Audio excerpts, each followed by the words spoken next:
ઘણી જગ્યાએ તમે જોયું હશે કે ખાસ કરી અને સુરેન્દ્રનગરમાં સ્માર્ટ મીટર લગાવવા બાબતે ઘર્ષણ થતું હોય છે, પણ આની જે મુખ્ય શરૂઆત છે એ કમલેશભાઈ કોટેચાએ સમગ્ર ગુજરાતમાં સુરેન્દ્રનગરથી સ્ટાર્ટ કરેલી, અને ખાસ કરી અને આ જે સ્માર્ટ મીટર જે લગાવવાના છે એ સત્તાધારી કોઈ લોકો કે કોઈ વ્યક્તિઓ નથી લગાવતા પક્ષવાળા, પરંતુ સામાન્ય વ્યક્તિને બોજ આપવા માગે છે. તો આપણે આજે કમલેશભાઈ કોટેચાને પૂછવું છે કે સ્માર્ટ મીટર શું ખરેખર જરૂરી છે અને સ્માર્ટ મીટર આ લગાવવાથી ફાયદો છે કે શું છે?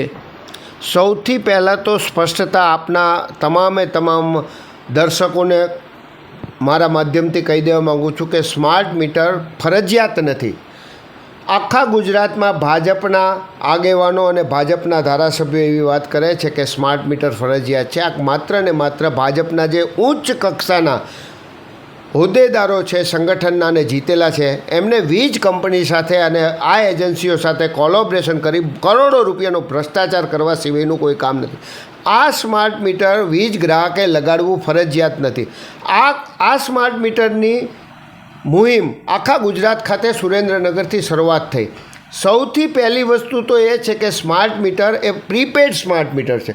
અત્યારે જે વીજ કંપનીવાળા સ્માર્ટ મીટર લગાડે છે એ પોસ્ટપેડ સ્માર્ટ મીટર લગાડે છે. તમારે ત્યાં સ્માર્ટ મીટર લગાડવા આવે એટલે તમને કહે કે આ જૂના જેવું જ સ્માર્ટ મીટર છે, આમાં બીજું કંઈ છે નહીં, તમારે આમાંય બિલ આવશે. પણ વાસ્તવિકતા એ છે કે એ સ્માર્ટ મીટરમાંથી અત્યારે પ્રીપેડવાળી ક્લિપ છે એ ડિસ્કનેક્ટ કરી છે, એટલે અત્યારે પોસ્ટપેડ છે. જેથી એમનો ટાર્ગેટ પૂરો થઈ જશે ત્યારે એ પ્રીપેડવાળી ક્લિપ છે એ પાછી કનેક્ટ કરશે અને તમારું મીટર પ્રીપેડ સ્માર્ટ મીટર તરીકે કામ કરશે. એટલે સૌથી મહત્ત્વની બાબત, અને આખા ગુજરાતમાં વિરોધ જે છે એ મહત્ત્વનો આ કારણે છે. બીજો અતિ મહત્ત્વની બાબત એ છે કે TOD ટેરિફ ઓફ ડે, એટલે કે તમારું જે અત્યારે ઘરે મીટર છે એને એ ખબર નથી કે તમે કયા કલાકમાં કેટલા યુનિટ વીજ પ્રવાહ વાપરો. આ જે સ્માર્ટ મીટર છે એને ખબર પડે કે કમલેશભાઈએ સવારે 6 થી બપોરે 2 વાગ્યા સુધી, બપોરે 2 થી સાંજના 6 સુધી અને સાંજના 6 થી સવારના 6 સુધી કેટલો વીજ પ્રવાહ વાપરો. આ વીજ કંપનીઓએ આવનાર સમયમાં વીજ ગ્રાહકને ત્યાં જુદા જુદા કલાકના જુદા જુદા વીજ પ્રવાહના ભાવ કરવા છે. આ ભાવ નક્કી કરવા માટે અને વીજ ગ્રાહકને ત્યાં આ સ્માર્ટ મીટર લગાડવું ફરજિયાત છે. એના કારણે વીજ કંપનીના અધિકારીઓ, ભ્રષ્ટ ભાજપના આગેવાનો અને બીજા જે તે લેભાગુઓ વીજ ગ્રાહકને ત્યાં સ્માર્ટ મીટર લગાવી દેવાની પેરવી કરે છે.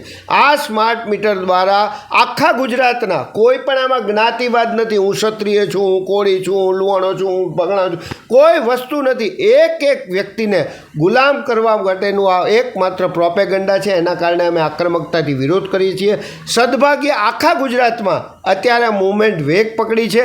ભરૂચમાં 5000 માણસોએ ગઈકાલે સ્માર્ટ મીટર પોલીસને સાથે લાખીને લગાડવા આવ્યા હતા, વીજ કંપનીવાળા DGVCL વાળા, તો એમને પણ કાઢી મૂક્યા હતા. ફરી વખત હું આપના માધ્યમથી પણ કહું છું કે ગુજરાતમાં તમામ જગ્યાએ તમામ વ્યક્તિએ આ સ્માર્ટ મીટરનો વિરોધ કરવો જોઈએ, નકર આગામી સમયમાં વીજ કંપની તમામ વીજ ગ્રાહકને ગુલામ બનાવી દેશે.